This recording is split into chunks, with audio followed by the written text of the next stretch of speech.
اعوذ باللہ من الشیطان الرجیم بسم اللہ الرحمن الرحیم رب اشرح لی صدری ویسر لی امری واحلل عقدۃ من لسانی یفقہوا قولی۔ قرآن کریم کے دلائل کا بیان۔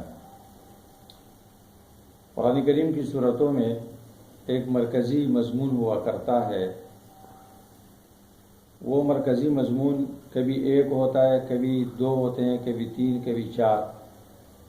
کبھی ایک ہوتا ہے جیسے سورۃ الکافرون کا ایک ہی مضمون ہے، برات من الشرک۔ سورۃ اخلاص میں صرف توحید ہے۔ سورہ یاسین میں نفی شفاعت قہری ہے، اور سورۃ بقرہ میں چار مضامین ہے، چار مرکزی بنیادی مضامین ہے: توحید، رسالت، جہاد، انفاق۔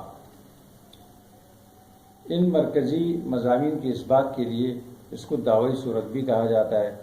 اس کے اثبات کے لیے دلائل بیان ہوتے ہیں، اس کی وضاحت کے لیے مثالیں بیان ہوتی ہے، اور اس کے ماننے والوں کے لیے تخویف بیان ہوتی ہے، اور نہ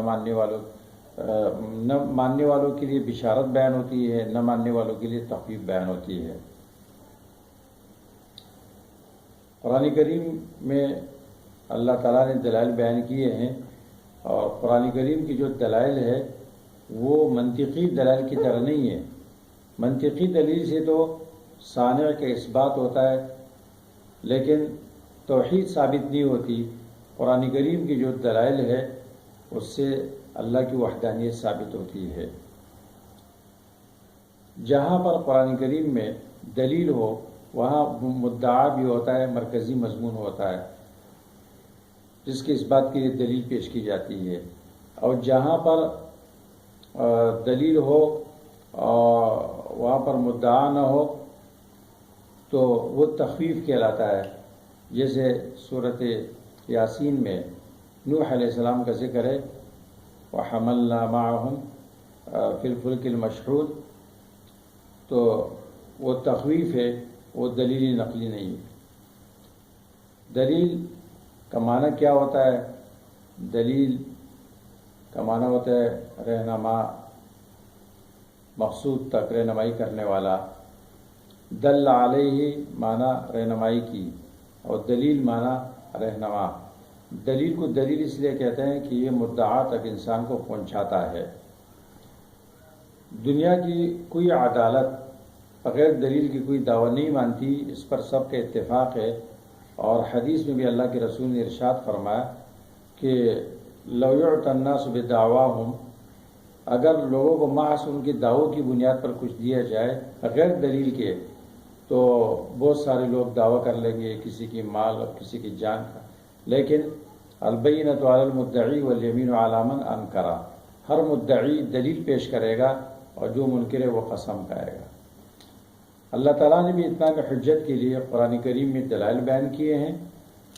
تو پہلے ہم دلائل کے اجمالی طور پر تمام اقسام کا نام لیتے ہیں، اور پھر ہر دلیل کا تعارف اور اس کی مثالیں بیان کرتے ہیں۔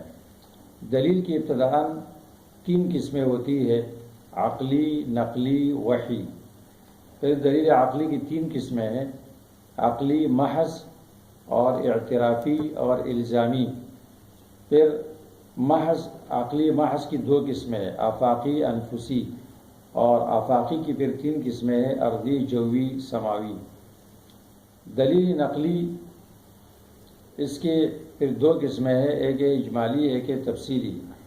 اور جو تفصیلی ہے اس کی 5 قسمیں ہیں: انبیاء علیہ السلام سے، اور اولیاء سے، جنات سے، فرشتوں سے، اور سابقہ کتابوں سے۔ اور دلیل وحی کی 2 قسمیں ہیں: وحی عام اور وحی خاص۔ ابتداءً جو 3 قسمیں ہیں: عقلی، نقلی، وحی۔ عقلی وہ دلیل جو ایسے مقدمات پر مشتمل ہو کہ عقل سلیم اس کے ماننے پر مجبور ہو، خواہ وہ کافر ہو یا دہری ہو۔ نقلی، جس میں سابقہ انبیاء علیہ السلام کی کوئی بات، ان کا کوئی قول فعل نقل کیا گیا ہو۔ اور دلیل وحی، کہ جو اللہ تعالیٰ نے وحی بھیجی ہو اور اس کا حکم دیا گیا ہو، اس میں وحی کا لفظ ہوتا ہے۔ یہ 3 قسمیں اس لیے بیان ہوتی ہے کہ جو مخاطب ہوتا ہے وہ کہتا ہے کہ آپ کی بات میں سمجھتا نہیں ہوں، میرے عقل میں نہیں آتی، تو اس کے لیے دلیل عقلی پیش کی جاتی ہے۔ کبھی وہ کہتا ہے کہ ٹھیک ہے یہ عقل کے تو مطابق ہے، لیکن صرف آپ ہی بیان کر رہے ہیں، ما نفقه كثيرا مما تقولوا، اور کبھی کہتا ہے کہ آپ اکیلے متفرد بیان کر رہے ہیں، ما سمعنا بهذا في الملة الآخرة، ہم نے تو کسی اور سے یہ بات سنی نہیں، تو اس کے لیے نقل بیان کیا جاتا ہے کہ میں اکیلا نہیں ہوں، یہ متفق علیہ بات ہے اور تمام انبیاء نے اس کو بیان کیا ہے۔ پھر وہ کہتے ہیں ٹھیک ہے لیکن یہ مسئلہ خطرناک ہے، اس میں اختلافات بڑھتے ہیں، آپ دوسرے مسائل بیان کریں، تو اس کے لیے وحی بیان ہوتی ہے کہ میرے اختیار نہیں ہے، میں مامور ہوں۔ مشرکین نے اللہ کے رسول سے یہ مطالبہ کیا تھا، ائت بقرآن غیر ھذا او بدلہ، اس قرآن کے علاوہ کوئی اور قرآن لے کر آؤ یا اس میں کوئی ترمیم کرو۔ تو جواب ملا، قل ما یکون لی ان ابدلہ من تلقاء نفسی ان اتبع الا ما یوحی الی، میں اپنی طرف سے کچھ نہیں کر سکتا ہوں، میں وحی کی تابعداری کرتا ہوں اور جو کچھ اللہ کی طرف سے ہے وہ پہنچاتا ہوں۔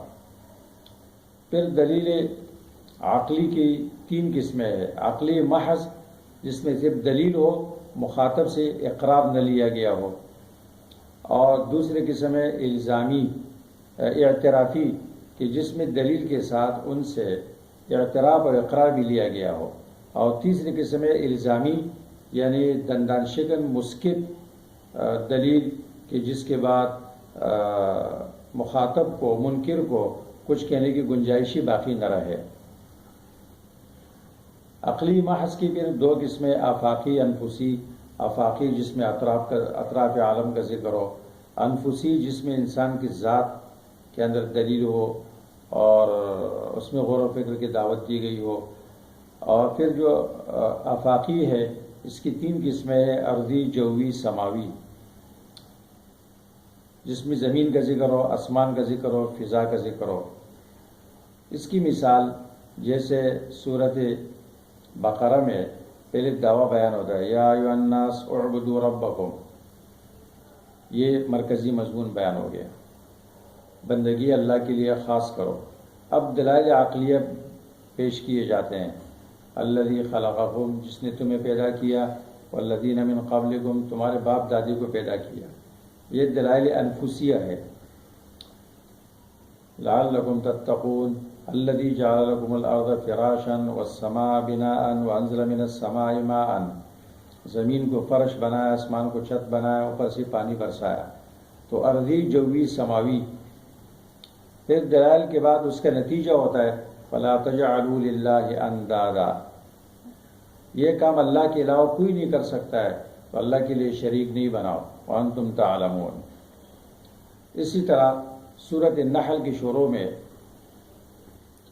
اللہ تعالیٰ نے خلق السماوات سے لے کر بڑے بڑے امور بیان کیے، عقلی دلائل، اور پھر فرمایا فمن یخلق کمن لا یخلق افلا تذکرون، پہلے دلائل بعد میں دعویٰ نتیجہ، کبھی دعویٰ پہلے اور دلائل اس کے بعد ہوتے ہیں، اور جہاں پر دلیل ہو دعویٰ نہ ہو وہ تخویف کہلاتا ہے، جیسے سورۃ یاسین میں نوح علیہ السلام کا ذکر ہے، وہ بطور تخویف کے ہے، دلیل نہیں۔ اسی طرح آفاقی انفسی کی مثال سورۃ حامیم سجدہ کے آخر میں سنوریہم آیاتنا فی الآفاق وفی انفسہم حتی یتبین لہم انہ الحق، ضرور ہم بتائیں گے ان کو اپنی قدرت کی نشانیاں، دلائل اطراف میں اور ان کے خود جانوں میں، ان کی جانوں میں، نفسوں میں۔ انسان خود ایک عالم اصغر ہے اور اللہ کی قدرت کے بہت سارے دلائل اس میں اللہ تعالیٰ نے غور و فکر کی دعوت دی ہے اس میں۔ وفی انفسکم افلا تبصرون، اس لیے آفاقی انفسی جو دلائل ہے اس کا دائرہ بہت وسیع ہے، قیامت تک اس کے عجائبات کھلتے جائیں گے۔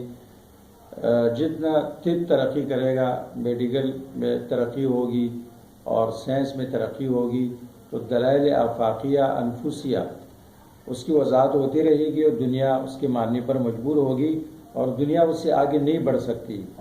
سائنس اور ٹیکنالوجی قرآن سے آگے نہیں بڑھ سکتا ہے، وہ دلائل آفاقیہ انفسیہ میں ہے، جیسے کہ ہر چیز میں ہے۔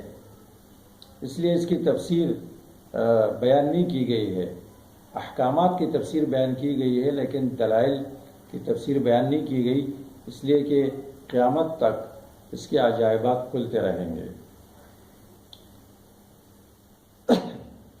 دلیل عقلی اعترافی،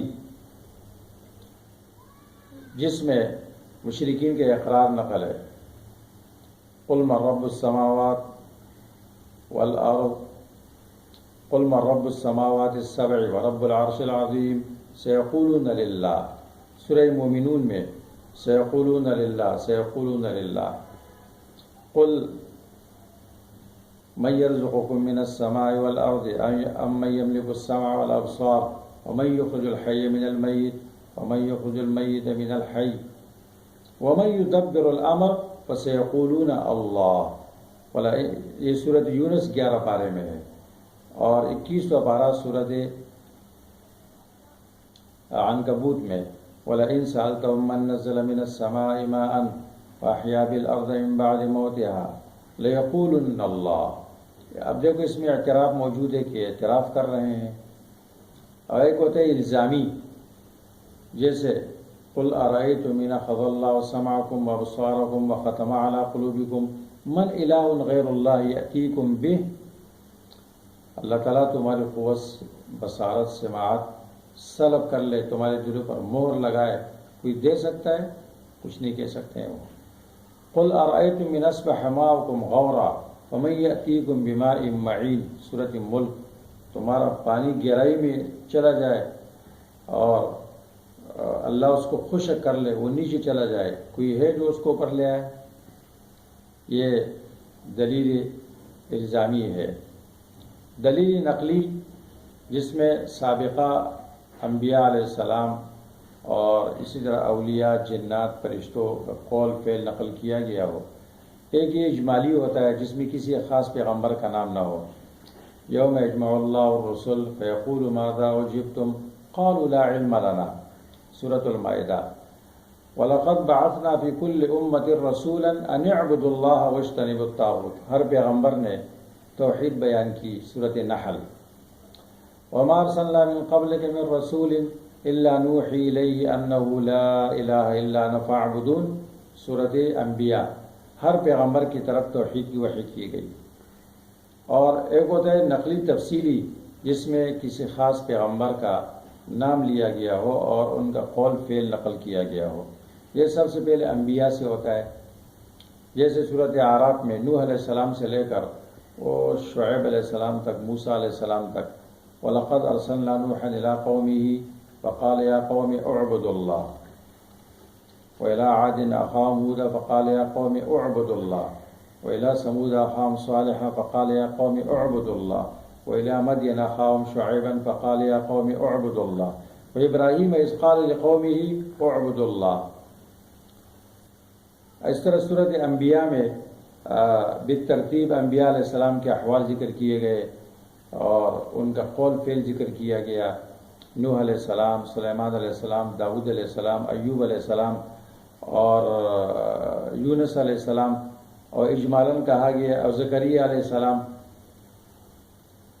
وَإِنَّهُمْ كَانُوا يُسَارِعُونَ فِي الْخَيْرَاتِ وَكَانُوا يَدْعُونَنَا رَغَبًا وَرَهَبًا، سب ہمیں پکارتے تھے۔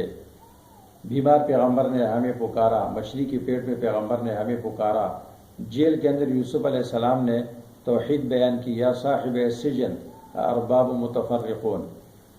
اولیاء سے، اولیاء میں اصحاب کہف کی حالت، قالوا ربنا رب السماوات والارض، اولیاء ہے۔ صاحب یاسین، رجل مومن۔ اور جنات کا قول فعل ذکر کیا جاتا ہے، سورۃ جن میں ان کی 14 اقوال ہے۔ اور وَإِذْ صَرَفْنَا إِلَيْكَ نَفَرًا مِنَ الْجِنِّ يَسْتَمِعُونَ الْقُرْآنَ فَلَمَّا حَضَرُوهُ قَالُوا أَنصِتُوا، سورۃ احقاف میں ان کی دعوت کا بیان ہے، قول اور فعل۔ اس طرح فرشتوں کی حالت کا بیان ہے، وَالصَّافَّاتِ صَفًّا، فرشتوں کا قول ہے کہ وَمَا مِنَّا إِلَّا لَهُ مَقَامٌ مَعْلُومٌ وَإِنَّا لَنَحْنُ الصَّافُّونَ وَإِنَّا لَنَحْنُ الْمُسَبِّحُونَ۔ اور سابقہ کتابیں تورات کا خلاصہ اللہ نے بیان کیا ہے صورت بنی اسرائیل میں، وآتینا موسیٰ الکتاب وجعلناہ ھدی لبنی اسرائیل اللہ تتخذوا من دونی وکیلا، یہ پوری تورات کا خلاصہ ہے۔ وحی ایک عام ہوتی ہے، جیسے وما ارسلنا من قبلک من رسول الا نوحی انہ لا الہ الا انا فاعبدون، ایک عام ہوتی ہے جیسے انما امرت ان اعبد اللہ ولا اشرک بہ شیئا، اور خاص پیغمبر کی طرف جو وحی کی گئی اس کا نام لیا گیا ہے، اس کو مخاطب کیا گیا ہے۔ وَلَقَدْ أُوحِيَ إِلَيْكَ وَإِلَى الَّذِينَ مِن قَبْلِكَ فَإِنْ أَشْرَكْتَ لَيَحْبَطَنَّ عَمَلُكَ، یہ قرآن کریم کے دلائل بیان کیے گئے اور ان کی چند مثالیں پیش کی گئی۔